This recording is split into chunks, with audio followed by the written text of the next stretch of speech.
what you say, what you do, it matters. Like people are paying attention to how you act.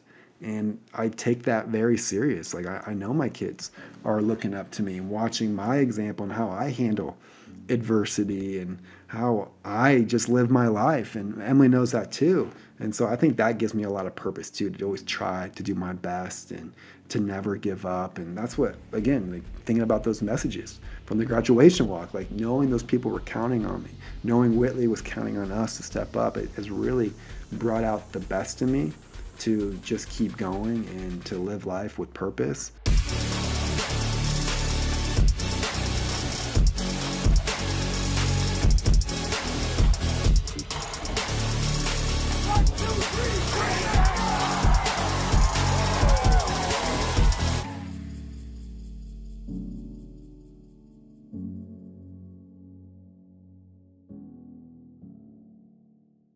Hey there, welcome back to the Oz Shift podcast. As always, I'm your host, Anthony Trucks, and we have the blessed opportunity to talk to a cool human, man. We always get that opportunity. Today, I'm excited to talk to our guest because, well, for two reasons. One is this individual has a heart for God, which is big, same for me.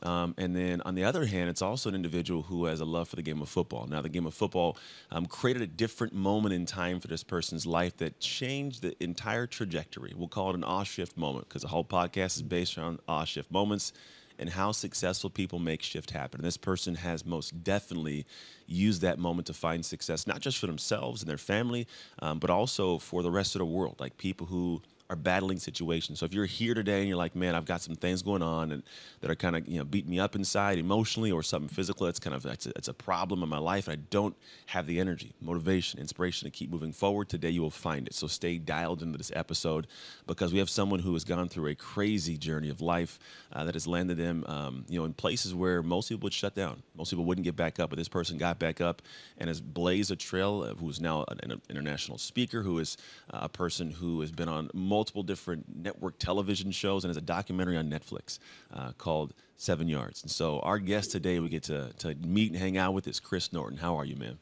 Hey, thank you, Anthony. That was a great introduction. I appreciate it. Oh, you're welcome. I literally make them up as I go. I just start talking and things come Well, out. that's good. It's Hype me up, man. Like, play me up. Yeah, man, I got you, dog. I'm seriously excited to talk to you. And we had a conversation a moment ago about transracial adoption. You've actually adopted a black child, so we'll go into that as well. But there's a lot to unpack, man. I'm excited for this conversation, genuinely. Like these are the parts of my day that I get to do what I set out to do, which is change lives through other people and through myself. But these are the moments, and so I'm hoping we get some good stuff, which I don't hope, I know we will. But I always start the conversation with a single question. You can take it wherever you want, answer it however you want. And here's the question. Say I'm walking around town and I sit down next to you and I don't know you, you don't know me. You turn and start talking to me. Why should I listen to you? I would say you should listen to me because, I feel like I've got a lot of life experiences, whether similar to yours or not. I think it's always great to hear other people's perspective and just to be a good listener. So that's kind of my belief is, listen first, talk last, right? It's in the Bible. It's in almost anything you hear, right? But no. I feel like you might be able to learn something from my experiences and maybe it will help your life. So I guess that's why I feel like you should hopefully listen to me. Solid answer, man. And I think it's well put in the stance of like you've experienced it. I think that's one thing is some people, while they've experienced life, I don't think they sit with it to gain the wisdom, but you most definitely have. And so it's being able to say, like, I'm not a fit for everybody, but I might be a fit for you. That's a good way to frame it. For those who don't know, we'll call it the background, the situation, like where we are at present day. Do you mind running us through, we'll call it the Reader's Digest version, which is years ago, the little reading books. Give us a quick synopsis of kind of what's transpired in your life. And then I definitely want to go back and kind of poke into some of the areas to extract some stuff.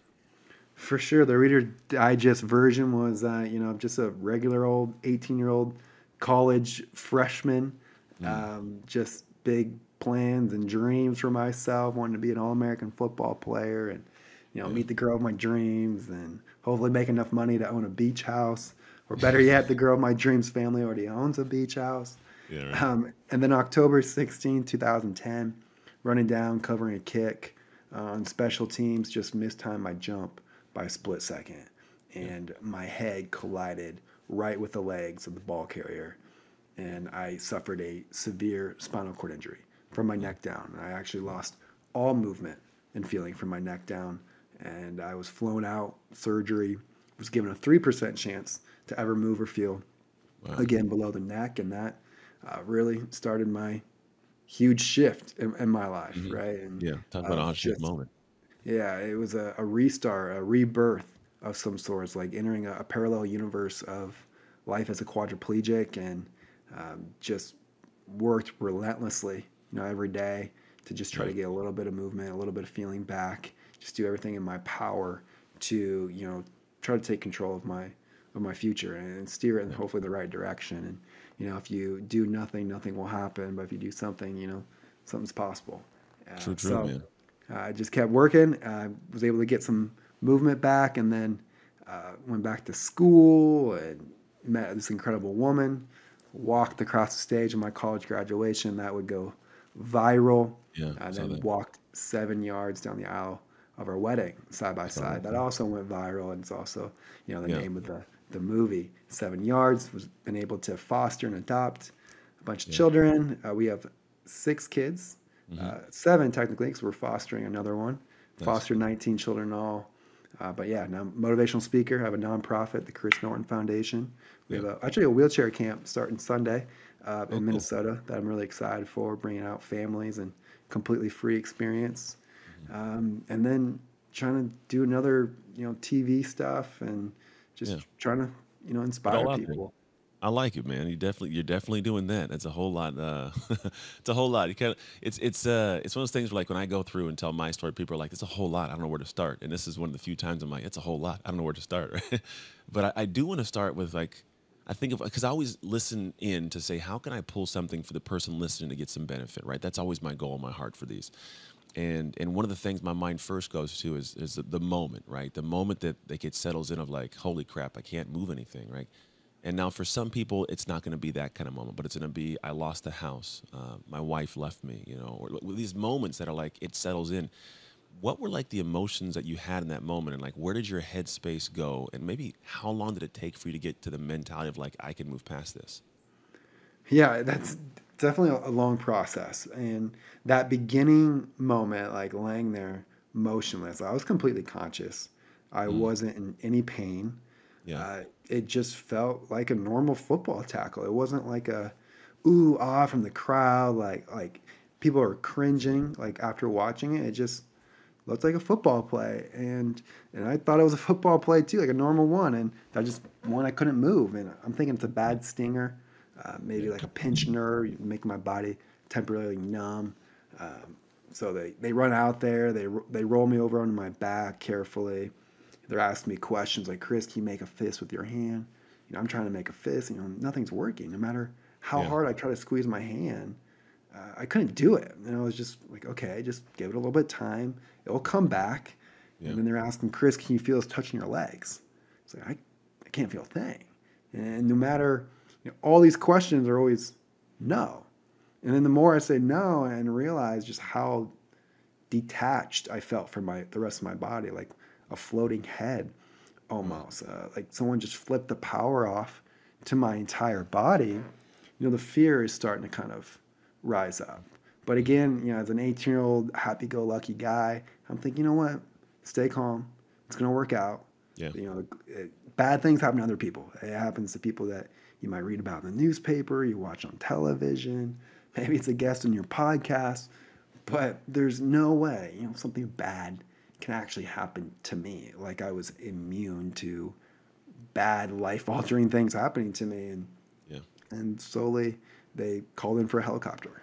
The paramedics did to fly me out. That's when I knew, like, holy smokes, like this scary. is bad. Hmm. At that point, I couldn't really face reality. I Mm, closed my eyes to try to block everything out. I didn't want to see my life unraveling, is what it felt like yeah, falling apart right before me. And I wanted to escape it. And then I just started praying, begging God, like, God, I will never play a sport again, which was a huge deal. You got to understand football, playing sports, like athleticism, like that's my identity. Like that's Yeah. me. Like I feel like that's who I You am are. as an athlete. And Yeah. I'm begging God, like don't like if I will give that all up if I can just walk. Just like let me just be able to move again. But little did I know, God actually had a much bigger plan for me than the plan I had for myself. How'd you get to that point? Like that's the mentality that I think it's hard for people to grasp, like to go from one to the other, right? Because it's this thing of like it's not happening to me, it's not going on. Then it's real. Now I'm paralyzed, and then the mentality goes like, all right, I got to do something bigger. Like where was that shift in positivity? Was that mentality always skewed to the optimistic, or like was there like a really dark moment at some point? Well, it's very gradual and it's really baby steps, right? So it's really taking it not only like one day at a time, but it's like one moment at a time. Mm. It's like Yeah. 1 hour of therapy in that moment. Like I'm going to lock in and make the most of this 1 hour. Yeah. And what I call radical responsibility, really like it's taking responsibility for all the outcomes of your life, the good and the bad, the failures and successes, the healthy and unhealthy relationships. What I found is the more responsibility you can accept, the better you'll respond to adversity. Mhm. And one of the quickest ways that you can become like more responsible for your life is by practicing cutting out blame, Mm. the need to complain and all excuses really because they just keep you stuck. They prevent you from doing all that you can do. And you're practicing radical responsibility when you realize that the only thing you truly have control over in life is how you respond. And that's where my power lied, right? It was in the response and what I can control. And so that's Yeah. really, I had to channel all my mental energy in like, okay, what can I do? What Yeah. can I do about this? Because it felt like my life was falling apart Yeah. and Well, I didn't yeah, know it what to definitely do was. or where to start. But I was just like, okay, although like I just had a laundry list of things now I can't do. But Mhm. what's one thing that I can do? Like what's one thing I can be doing to get better? And the first day was like, well, if you nod your head yes and no, that can improve your range of motion for your head and neck. So guess what I did? I nodded my head yes Yeah. and no for Yeah. hours, and I looked like a giant bobblehead just bouncing my head around. But I'm like, tell me what's next? Like, what Yeah. can I do? Like, I got to get out of here. Like, I got to take back the reins to my life and do everything in my power to get better. And that's the same for anybody in any situation, right? It's easy to focus on what you can't do and what's Yeah. not possible, but well, what is possible? What can you do? Where are the areas you can influence? And that's where I spend my time and my energy on. That makes sense. I mean, and that's as much as we hear it. I think we hear these things a lot. There's not as much of the emotional connection to it in the moment, right? There's a powerful thing within that you got your mind to that in a moment when emotionally a lot of people wouldn't even let their brain go there. It just would be all a downpour of sadness. But you go, okay, what can I do? Like and I always wonder if it's like the sports, right? Because the sports is like play goes bad, hey, let's get back up, new play, right? That's just the mentality of it. And it's kind of like I'm hearing that a little bit. And not everybody played sports, but I think they can understand that perspective. But what I'm hearing also is like there's an adaptation, right? There's this, okay, this is my new reality, and it's not one I planned for. However, I can't stay stuck in this funky place. I can adapt. What are some of the ways that you look at adaptation? Because that's really what it sounds like you've done since that moment your entire life. And I think some people don't understand what it means to adjust, to adapt, to make the most of. Are there ways that you process it, think through it? Are there just what are kind of your like instincts? Maybe it may take some thinking, but like what are the things that if I could extract it from you and plug it into to me, that would be maybe useful as some things that I could use as tools when I face adversity like this? Yeah, and I would also want to mention though, while I'm talking about, this mentality of like, what can I do? Like, where can I work at? Like, it wasn't like I didn't have difficult feelings and like emotion. It wasn't like I wasn't crying. I was crying myself to sleep at night. Like, I Mhm. was a wreck. I was terrified for Yeah, my future. I understood. was thinking about my past and like what I could do then and where I'm at now and where am I going to go in my future? Will I ever go back to school with my friends? Will a girl ever want to be with me? Will I ever have a family and be a dad? And will I ever be happy like this? So, especially at nighttime when I had nothing to distract my fears from come rushing in, like that, those were the darkest, most difficult moments I had to face. And what was hard about those nights when your room's dark and quiet is, I didn't have something to be working on, and I think that's where I was able to kind of like distract myself from those fears, was by just really trying to stay present in the task at hand. Something that's going to challenge you, not only physically but definitely mentally, that will help you lock into that present moment. It really helps me, and it can help anybody. So Yeah. that was big. And then, to your question of Like, how do you adapt? Like, what are the the things that adapting, there it is. still, yeah. Okay, so adapting, for me, like I always believe that there's a way forward, right? Whether it's through defiance, acceptance, action, like there is a way that you can get through this. And there's a lot of different solutions to that problem. Sometimes it takes all of them. And I think Viktor Frankl said it too in his book about how you can move forward despite suffering. But to me, it was really all action. Like, how can I beat this? And I'm going to beat this. I'm not going to be in a wheelchair the rest of my life, because I thought like being in a wheelchair was a prison sentence. And I feel like that's how a lot of the world might view somebody with a disability or in a wheelchair. But, over time I've come to realize, what, a wheelchair is what gives me freedom. It's what gives me ability to move about. Like, it's not the thing that limits me at Yeah. all. And really, life in a wheelchair has taught me that your life is as limited as you believe it to be, Interesting. right? Yeah. And so, anyway, I just have found that I need to either accept it, defy it, or take action. And after doing maybe so much action, you might come to a point where you're like, this isn't changing. Yeah. And I'm going to have to just either just accept it and move to something else, right? Again, taking that responsibility of, okay, what can I do? And if I can't do anything anymore, then there's another route. There's another way Yeah. to go. So for instance, one of the hardest things that challenges me to this day is being a dad and being a husband. So like, I wanted to be the dad that I had growing up. My dad, super active. We're always playing catch with the football, baseball, shooting hoops in the backyard, playing with us in the pool. Like, he was a very playful, fun, engaged dad. And that's the dad that I wanted to be, was the dad that's coaching them in Little League and throwing the ball around, teach them how to swing a bat. And I can't do those things Yeah. to the extent that I want to. And that's really hard. So it's really hard to sit on the sidelines and watch, my kids do activities, swim in the pool, or, do these different things that I want to be able to do with them. Yeah. So I have to then accept that, but then focus on, okay, what kind of dad can I be?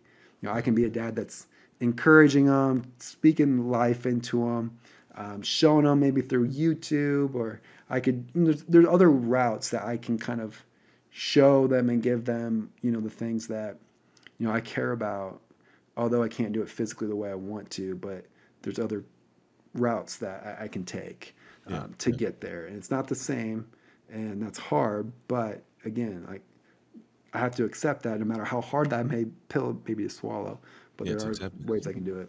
It's definitely perspective that I like. My mom was before she passed away, had multiple sclerosis. She battled for 17 years. 15 of the 17 were in a wheelchair. And it's funny, as all these years, I never framed it how you just framed it. It's actually what gave her freedom. It's how she could leave the house, go on trips, go places, go watch my games. I was like, weird. It's weird that you said that, and I just am realizing like that is a great perspective. And what I'm gaining from this conversation is like, that's everything. Right, you can sit there and have the perspective of like, I can't do this, or genuinely go, but I can do this now. I can do this. I can, and then that frames it. I think a lot of the things we experience all come from the thoughts we have and how our mind flows. And then in my head it popped in. I go, man, how much of this is faith? Like, was faith present prior to the accident? Was it something that came after? Where did that all kind of come into play? Yeah, I've always been believed in God. My parents dragged me to church on Sundays, and Yeah. I wanted to sleep in, but they just kept bringing me, and I kept showing up and kept listening. And while I wasn't like living my life to, I feel like what I call like a Christian standard at that point in my life, I always had that there. It was kind of a break glass in case of emergency kind of faith, Mm. right? So when something really hard or I really needed something, that's when I'd really lean on my faith. And so when my injury happens, it was a time of just complete loss and worry and uncertainty. And I really turned to my faith, and that exponentially grew my faith by having that dependence on God, because I was always very independent myself and I like to do things my way. I'm in control, but really Yeah. I'm not. God, He's in control. And so when this happened, I could go one of two ways, right?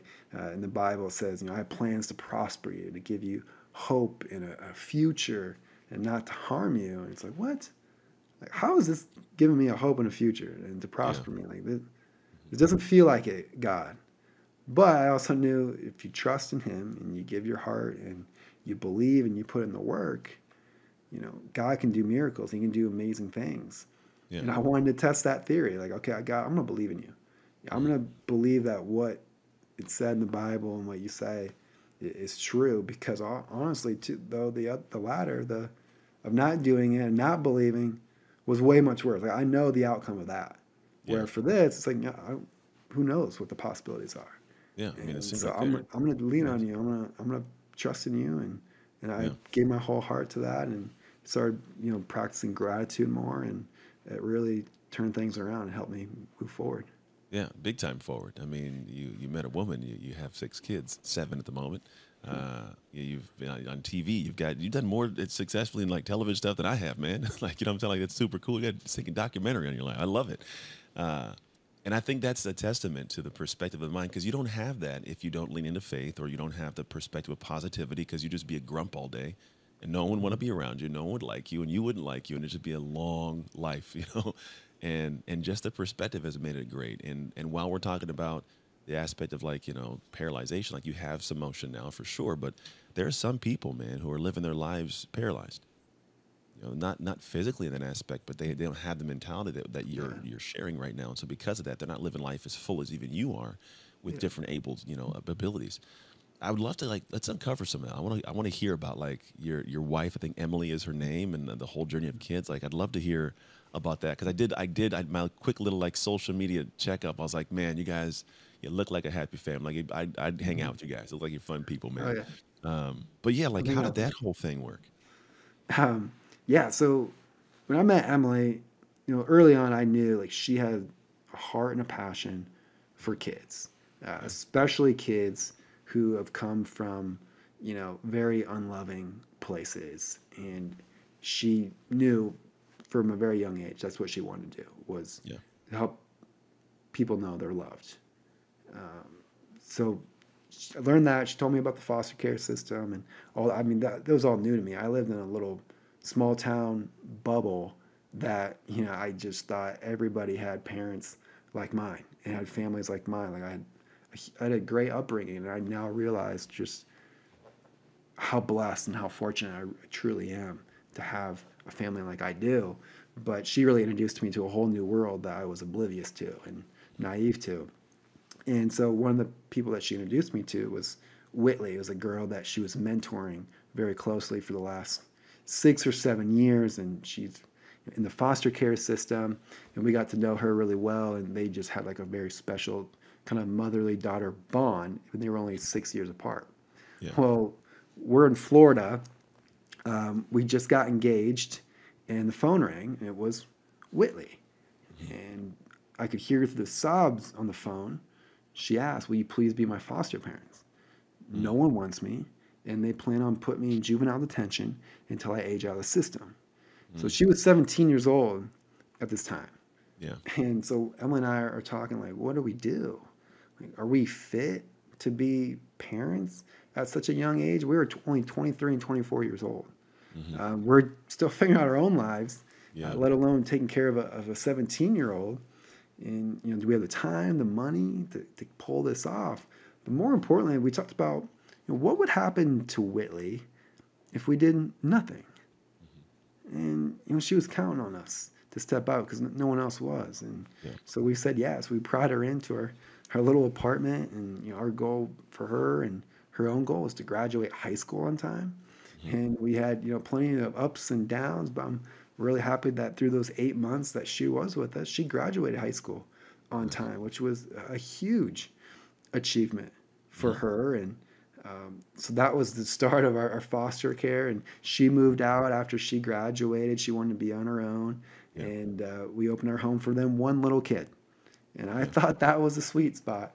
But Emily had other ideas. And then she pushed us to take in 2 kids, Yeah. then 3 kids, then 4 kids. Yeah. As you can see, Emily's very persuasive. A little bit. But every single time, though, like we added a child, we were always able to adapt to it. And when you Yeah. take on more than what you think you can handle, is when you realize your potential. Mhm. And then after a while, we went back down to one child, and then we accepted a sibling placement of 4 girls, Oh bringing wow. our total to 5 kids. And this is 4 months before our wedding day. So we Mhm. were we were juggling a lot, but it's been such a blessing. And Yeah. we go into it, oh, we're gonna bless them, but no, they bless you. Yeah. And so Big, man. I love what you said. You kind of, I may be butchering what you said, but you said it's when you take on more than you can handle, you can find out what you're truly like capable of. I think exactly. that was that you sped by it too. I was like, wait, I'm making sure I bring that up. That's a really good statement. Like I'm like, that's true. It's not until you embrace something beyond what you feel comfortable with that you find what you're capable. Hmm. But it's also cool because of perspective. Like having been a foster child myself, I was given away at 3. Like the system is tough, man. When you age out, Hmm. like it's bad. That's why the statistics for us as foster kids are so detrimental. It's 75% of prison inmates in America are former foster kids. Less than 1% of us graduate from college. We usually don't even graduate high school. We have kids at young ages, and then like half the homeless population have spent time in foster care because of that aging out situation. So for you to do what you did, it's usually bigger than you grasp, because I also realize this because of there's a statement I love, and it goes, a smooth sea makes not a skilled sailor. And you're going through and have gone through many years of the rough seas. These kids have gone through rough seas. And so your wife rough seas all this. And so because of that, you learn to sail through life a little bit differently. And the storms that would capsize somebody else's boat, you get to just hang out and sip some tea on the deck, like he's like, I got this. And I love that in terms of hearing how all these things transpire. And I would love for you, man, to go into so it's 4 months before your wedding and you got these kids, but then something unique happens at the wedding, which has led to so much now in terms of the documentary and everything. Can you talk me through that? Because that's cool. For them to give you a 3% chance of movement and to have what took place, man. I'd love for you to share it. Yeah, so after the graduation walk, it went viral, and we got thousands of messages from people all over the world just sharing how inspired they were by Mm. watching this walk, and that's given them the courage to try persevering through their own challenges. Yeah. And it was because of those messages that inspired our next goal, to walk 7 yards down the aisle of our wedding. It just felt like a natural next Yeah. stepping stone to do something special, to not only like for me to defy the odds and to show an act of love for Emily and I, but also we wanted to give people hope Yeah. who were feeling hopeless. And if we can do that just through this walk, then let's do it. But Mhm. I very vastly underestimated how difficult it would be to walk 7 yards. Like the first time we practiced walking side by side. So that's the difference too. So when the graduation walk, she walked in front of me, which gives me a lot of support. So I could really lean on her. But when Yeah. she's at my side, I can't lean on her the same way. I can't lean forward. And I lost a lot of the support I was used to. So I couldn't even take one step when we first practiced this Wow. walk after making a declaration of I'm going to walk seven Yeah. yards. And they already named the movie 7 Yards too. They're already filming and producing. It's like, oh, Oh great. wow. There's no wiggle room in that title. Got to get it done. Yeah, it can't be 5 or 6 yards. It's got to be seven. Yeah. Well, eventually just kept training again, just relentless, just every day, hours. And then finally, that wedding day comes, and honestly, I wasn't nervous at all. I just had this peace about the whole entire day because I know how hard I worked. Like, Yeah. I put a lot into this, but I Mhm. also know this isn't everything, right? Our marriage is way more important than some walk at the end of it. Like that's not why we're here. That's not what makes this day so special. It's not about the walking. It's about just our declaration of love before Christ and that union, right? And so Yeah. that it really gave me a sense of peace of like, you know what, I could trip and fall and I still get the girl no matter what. And we're gonna be okay. We've been through a lot and we'll definitely get through this. So I don't know. I just had this huge peace about it. And of course, the walk, it went great. I was able to crush. I think I could have gone 14 yards. I could have doubled Yeah. it. I was jacked up and ready to go, but it was just a beautiful moment to That's capture, and cool. I'm really just grateful that I could use my experiences, my story, this our wedding day to inspire millions of people. Yeah, and you did most definitely have. I've watched. My wife's watched it. So usually when I do podcasts, I don't tell her who I'm interviewing. I just kind of do my thing. But I'm gonna step out and show her like, hey, I interviewed this guy. She'd be like, oh, it's cool because it happens kind of frequently in cool ways. But what you did say a moment ago is something that. So I'm in this process on my side of what I do in this world of identity, like unpacking a concept. And one of the concepts is something I call dark work. And it's funny you alluded to one of I guess the methodology, the thought process I have within it is you said, I wasn't nervous in the day because we'd done so much work building up to it. And I Hmm. think what I'm hearing is like there's a difference in terms of how people show up in the world when they've done the work in the background and you've done the hard work. Then you don't have a failure. Like you try something and even if you do, it's like, you know what? I am not the thing. I am Yeah. who did my best towards that thing. As you look at like the next stage of your life, because you have this documentary coming, you said you're trying to do some more TV stuff. What is some of the dark work you're focused on for yourself, for your family, to continue to keep walking into the world? We'll call it with the confidence you carry. I would say I'm right now the stage of life. I'm doing a lot more reading, Mm, just reading about philosophy, just other books, just trying to learn as much mhm. as possible. I just think the learning just never stops. So I think that's part of the work too. I'm learning about how can I be a better dad? How can I be a better husband? How can I be a better, speaker? And what are some other life lessons I can, take away to apply to my own life? And so I think that's a big part, just learning. Yeah, And then I don't know. I always try to being a dad and being a husband is really important to me, and I just really try to pour in a lot of love and positivity and mm, support to them, even when you lose your patience and you feel like this is like really overwhelming right now at times. To yeah, know that like it matters to keep showing up even when you don't feel like it. You don't take days off. Like you got to keep showing up as a parent, no matter yep, how fatigued you are. You got to make sure that they know how loved and special they are, mhm. and I hope my example and how I live my life really gives them It has to, just man. Yeah, the level of resilience that you display is it's crazy, man. yeah. It's deep and it's super cool. What are some of the things you think that have led? I mean, we've talked about a few things, like the resiliency aspect of like what you have. Like, how does somebody strengthen the resilience they have the way that you have? Like, how I'm sure over time it's gotten better. Like, how does that muscle grow? Well, it's definitely a muscle, and it's definitely something that you look back and like you think about the things that you did overcome and the things that you achieved because of your hard work. So I think it's good to like keep score, right? And kind of remember your successes. And that, I mean, obviously failures are great learning points too. And, True. but also learning like, hey, I failed a couple times, but I figured it out. I got through it. Like those are your most proud moments, right? Your proudest moments are the things usually the hardest things that you've had to overcome and to achieve. And so I think me being able to reflect on those is important. For me, I'm always considering like who's counting on me. Like I just believe in the power of example and influence, and knowing that what you say, what you do, it matters. Like people are paying attention to how you act. And I take that very serious. Like I know my kids are looking up to me and watching my example and how I handle Yeah. adversity and how I just live my life. And Emily knows that too. And so I think that gives me a lot of purpose too, to always try to do my best and to never give up. And that's what, again, like thinking about those messages from the Yeah. graduation walk, like knowing those people were counting on me, knowing Whitley was counting on us to step up, it has really brought out the best in me to just keep going and to live life with purpose.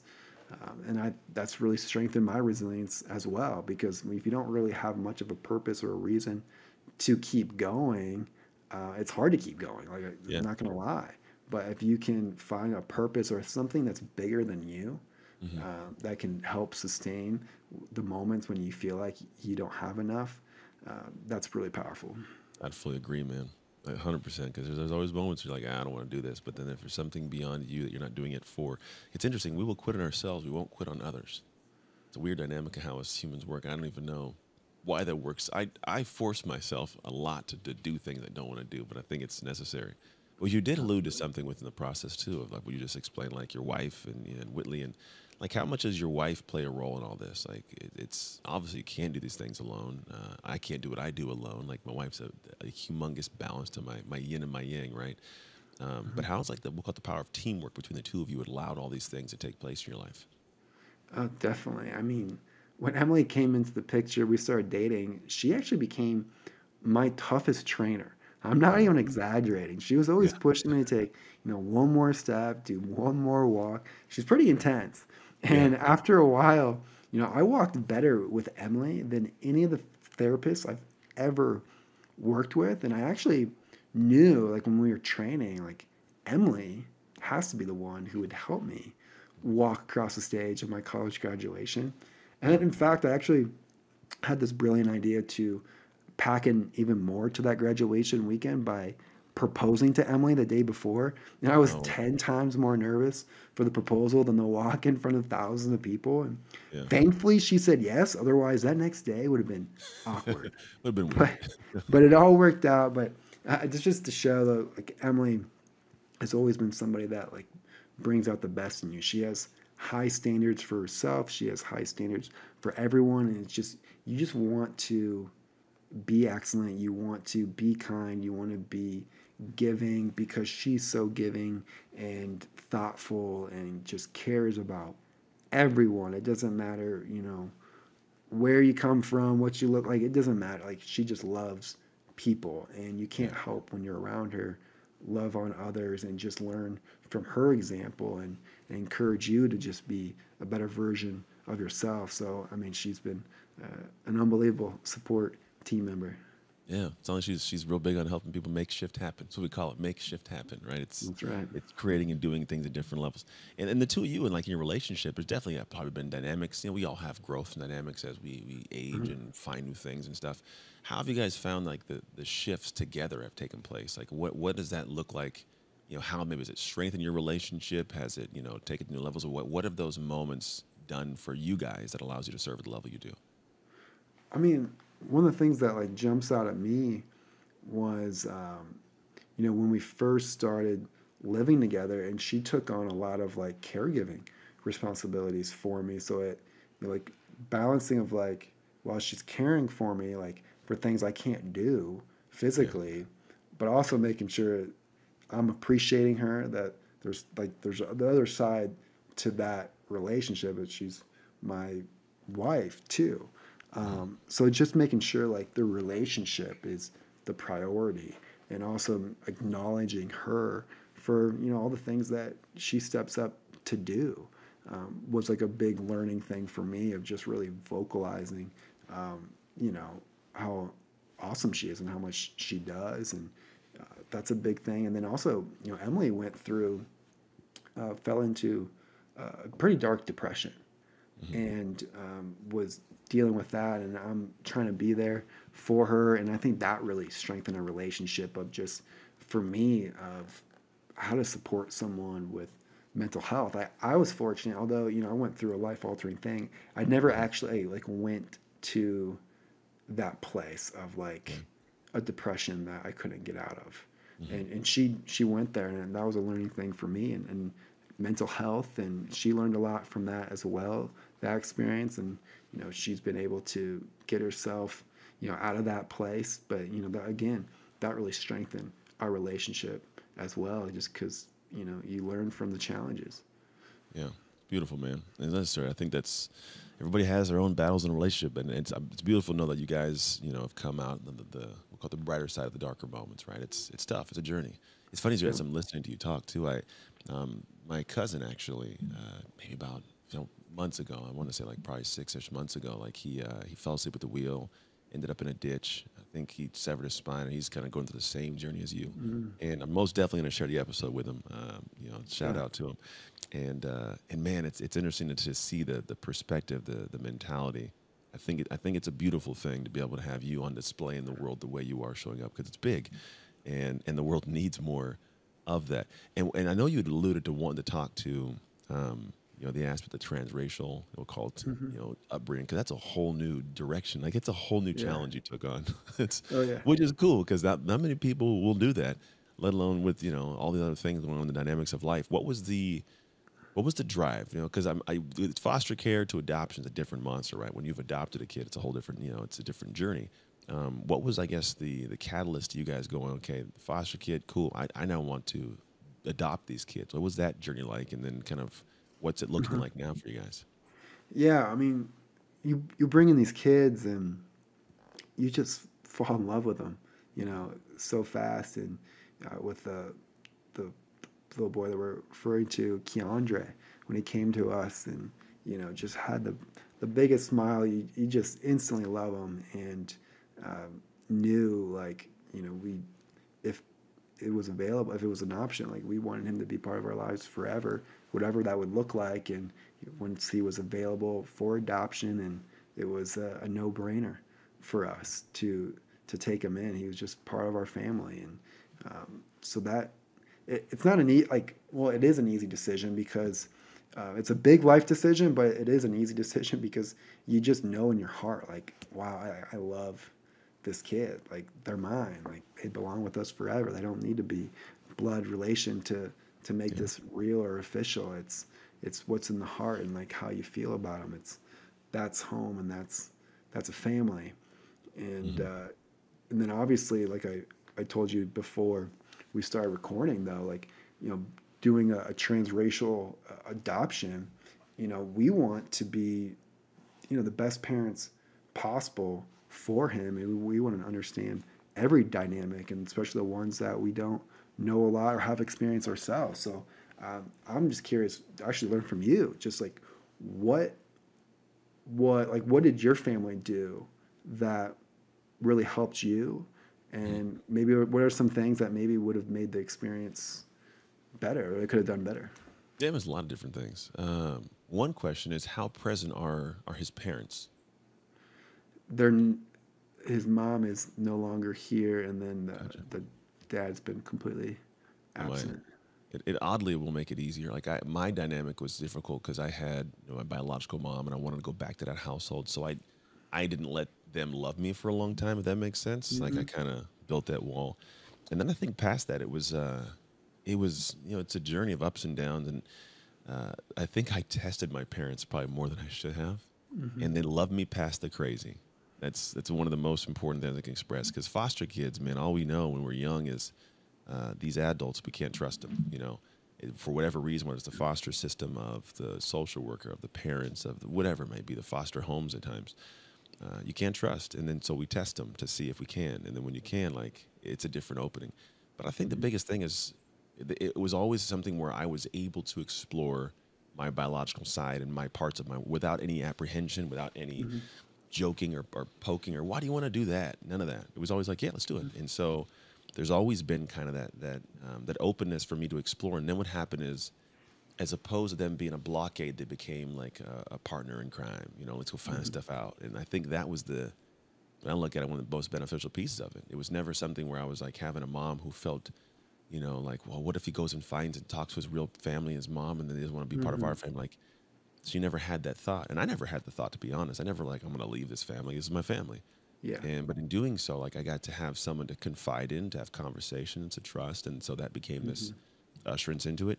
And then I think we never tried, like, there's never a hiding of the fact that I was a black kid. It was more jokes, and we made light of the true situation. It's like, Yeah.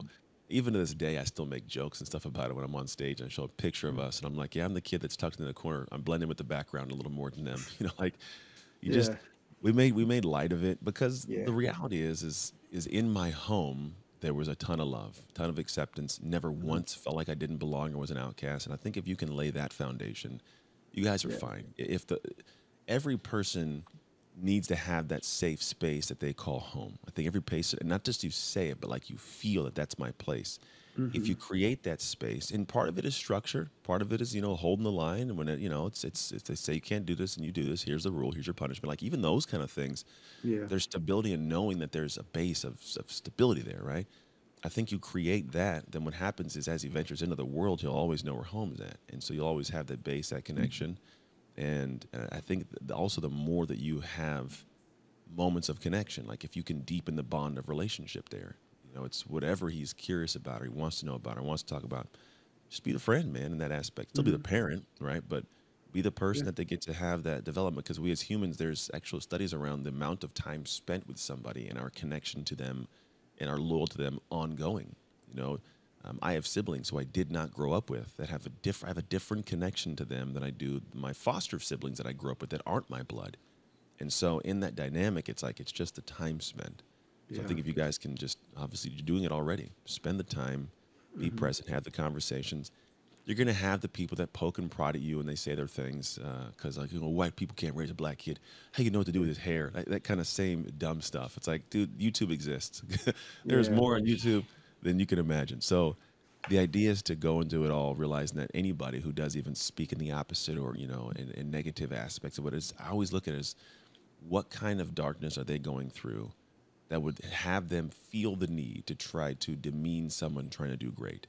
Yeah. And then I have a space of compassion for the whatever they're battling, and I don't carry the weight of the darkness or the weight of the anger or the disdain or whatever statements they want to say. Because when you look at the sheer aspect of it, you're doing more than even that person's their own parents would do. So what is wrong with that? That's Mm-hmm. beautiful. It's a beauty in that. So my parents, I get a beauty in that. And so because of that, I was like, I'm never going to let somebody rob us of our joy because they're in a dark place. Like, because Yeah. anybody's in a good place, they don't do that. Like, they Yeah. never. I've never seen a joyously happy person go, "You're an idiot. You suck." Like, no, they're just like, "Hey, how you doing?" Like, good moods. So when you Mm-hmm. guys journey through that whole thing, just realize there will be people that will say their things, and you'll get the messages. I'm sure you probably got some. And Mm-hmm. as they happen, you just go, you know what? I'm going to pray for you genuinely because I don't know what you're going through, but I can't imagine it's something great if this is the way you feel you need to respond or talk to me in this manner when all I'm trying to do is love. Mm-hmm. Absolutely. And I like what you said too. I maybe there's some fears about like allowing him to explore who he is and what his I don't know his background, his culture. Like we want to be partners, like what you mentioned, Yeah, be as confident. alongside him and really be there for whatever he wants to do, and obviously within reason, like right, being a good parent, but Yeah, just want him to explore everything he wants to do and be who yeah, he's called to be. I like it. And one of the things, if I think of good pieces for everybody, man, would be helpful. Just set like, what are the family? Because if he's part of the family, what are our family values and our rules? Like who are we? I think that in my work and identity, I tell my kids too. We have this conversation. Like that's not who we are to do that thing you did. When we talk about it, hey, that's not who we Mm-hmm. are. Like we know who we are. We know how we work, how we show up, the integrity we have, the honesty we have. We don't lie. We do certain things. And if anything's going to happen, I got to be the one to lead and be the forefront of that in our household. And so for me, when people, if he wants to explore and do stuff, even my daughter, she's almost 13, wants to try all these new things. I'm like, Tatum, is that who we are? Like to do that? Okay, right. She may not want to accept it, but then there's this understanding of like this unit that you're a part of that you feel at home with. That's not who we are to do those kind of things. Now Yeah. you can have a different of a belief and you can have different thoughts. That's totally cool, but we don't, do certain things. It's just not who we've raised ourselves or you to be. And so in that, if he understands that, there will be some inset boundaries and parameters of Mm-hmm. what is respected within the group that I want to be respected by. For sure. We have a 13-year-old, so I get Yeah, that. I get it, dude. This is a whole. Let's see who I am today. Like, Yeah. oh my Yep. goodness. I Yep. got twins that are both like that. One is my son is 13's twin. She's the girl. The girl's like a little more progressed in that. He's more of just doing his own thing. But they have their own kids are crazy, dude. I got a 17-year-old also who's going off to college. Yeah. Just all different breeds of human and it's fun trying to figure out who they are. And For yeah. sure. There's so many options now too. Like I mean, the phones and I never grew up with the internet at my No, fingertips me at such either. a young age, and it's different. It's a lot harder. I feel for him. I'm glad I didn't. I wasn't Yeah. a teenager during these times. It's nuts because there's so much thrown at them in a time when they're trying to it's still biologically the same process as figure out who I am, Yeah. how do I journey through it all. And then you have all this extra stimulus that just clouds the water. So we're like at Yes. home, we're big on, we're always with our kids all the time, but not like protecting them. Like if anything, I'm like, go let them sink and I'll teach them how to swim kind of thing. But to an extent, but it's big nowadays. If you want to have good, I think well-rounded kids, you gotta be the one doing it. If not, the world's gonna frame it. Like the world will do what you don't do because something's gonna shape it. So yeah, it's Yeah. it's an interesting journey, man. Dude, I've really enjoyed talking to you, dude. Like you got a Likewise. great mind, a great heart. Where can I send people to get to know you, more about you, watch the documentary? Where would I send them? I'd say go to my website, chrisnorton.org, and Yeah, that's where you can learn about, my speaking, the foundation, the books, the film, where you yeah, can watch that. I got a newsletter too, email, like kind of inspirational blog nice. for people to kind of continue to get inspired and go deeper with the story. But I think that'd be Yeah. a great place to go. And got obviously the social media, Instagram, making an appearance now on TikTok. I'm liking TikTok. It's Hey. kind of fun. Yeah, it's a whole new. We're doing the same thing, trying to figure this whole thing out. I mean, it's just working. I share what I share. And one of the quotes that I've heard you say, I think when I looked somewhere, is I could have let it define me, but our lives aren't shaped by circumstance or shaped by us. And I know it's something you've shared on social. Like as we kind of conclude, what is that quote as we're looking at your life? What does it really mean to you when you say that? I could have let it define me, but our lives aren't shaped by circumstance. They're shaped by us. I think I heard it was Tony Robbins say, like, one of the biggest problems that we have is that we don't think we should have problems, right? Like, Mhm. things are always going to be happening. The circumstances are going to be constantly changing, and it's really up to us to always find the next move, the next step, the next thing that we need to do or need to learn or to lose to really move forward. And Mhm. again, we can always move forward. There's a way that we can defy things. There's a way we can embrace, accept something, and there's a way where we can take action, constant action.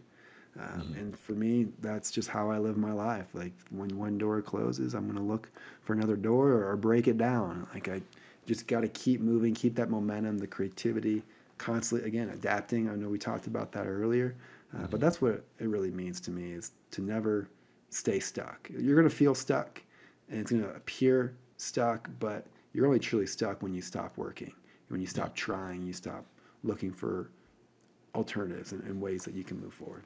I like it. Very true, man. I believe that. I will second that. And I have one final question. This question, you can answer however you want to, man. I'm curious of your answer in a good way. But here's a question. What promise did God make to the world when he created you? That's a good question. I would say I want to live a life of maybe like impact, I think of, or positive influence, significance, right? I want to live a life that has meaning, and how I have meaning is by serving others, Mm, is by just making a positive difference in this world. So those are some things that I guess come to mind. I want to live my life with a mission and a purpose to glorify Him and to serve others, and um, hopefully I continue to do that. I like it, man. Yeah, you're doing it, man. I like to continue because you are already doing it. And it's interesting. I asked that question, and I never know the answer myself every day. But I do know that for me, the big focus is always on like, how can I step out of me and go, okay, based on what I've experienced, what God's put me in, like, what am I supposed to do with all this? What was the promise He made to the world for me? And I have Hmm. mine, but I can definitely see you're living yours. And so I appreciate you being who you are, man. Seriously, thanks for joining us on this today. I'm looking forward to the world getting a chance to hear your words, me sharing with a couple people specifically in my life. I know I want to give it to, like Tyler, and uh, and man, dude, keep doing your thing. And if I can ever be of help in the future, man, by all means, you got to open a line to me, man. Feel free to reach out. Likewise. Outside of that, everybody who's tuned in, thank you guys so much for hanging out, listening, sharing in our little conversation here. If something you heard could be beneficial to somebody else in your life, please do us and them a favor and share it with them. Sometimes the words we need them to hear can't come from us, and so hopefully the words that you hear can go to them in a way that helps. Outside of that, even if it's just to share it with the rest of the world, please put it into the little stream of social media. Let the rest of the world hear it. Share it. We would love that because that way more people can not just get some insight, but find little, tools and things that can help their life be better. And that's the goal, man. How do we make people's lives better? So thank you for tuning in. Thank you for hanging again, Chris. And as always, make the most of your Oz Shift moments so you can make shift happen. It's Anthony Trucks and Chris Norton signing off. Hey, thank you for tuning in to the Oz Shift podcast. I pray that we gave something amazing to your life. And if you found this episode served you in some way, I would love if you could share it with people you know, people you love, as well as your community, because you never know who needs that simple little seed that can grow into something amazing for their life. And the actual training doesn't stop here. If you want your free copy of the show notes sent to you after every episode so you can get the major points consolidated down, simply go to textanthony.com and message the word notes. Till next time, make shift happen.